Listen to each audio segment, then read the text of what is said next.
Uli na miss kita. Hala, ako din, be. Ang pangit mo pa rin. Hala, grabe. Ikaw din. Amoy bulok na bagang pa rin yung hininga mo. Gusto kitang sakalin. Ay, hala, be. Tingnan mo yan, oh. Di ba yan yung nagyabang sa JC na nagbakasyon daw siya sa ibang bansa? Oo, kilala ko yan. Pero isang linggo lang naman siya dun, eh. Hey, you two. What you are see? Ano daw? Oh, sorry, I forgot myself. You two don't understanding what to say to me because your English is disappear. Binahilo ako. Kailangan ako makasapak ng bobo. Nga lang akong bahala.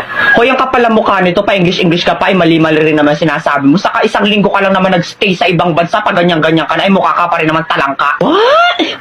Talengka? Talengka? Ay kung hampasin kaya kita ng talangka para matauan ka. Well, it's nothing anymore my problem. I mean, mathematical equation that I don't understanding to say what you to me. You too dead hungry. Hoy, yung totoo, nag-a-addict ka ba o natukhang ka sa ibang bansa? Huh? Why is me going to be addict? Don't you know that I'm smarter than the teacher of international in the Philippines? Like, duh, my average is 99.99% of germs. Matalino ka? Ay, anong magagawa mo pag sinikmuraan kita mismo dito? Go try. I am not afraid anymore. I will go sumbong you to my bodyguard. Bayaan mo na yung besi, tara na. Ewers, mga loser. You can't even talk English to me. Ay, wait. Papatulang ko to.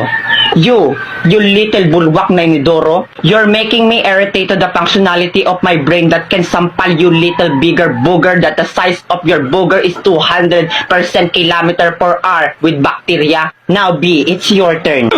Let me be the one to finish these cockroaches. Yeah,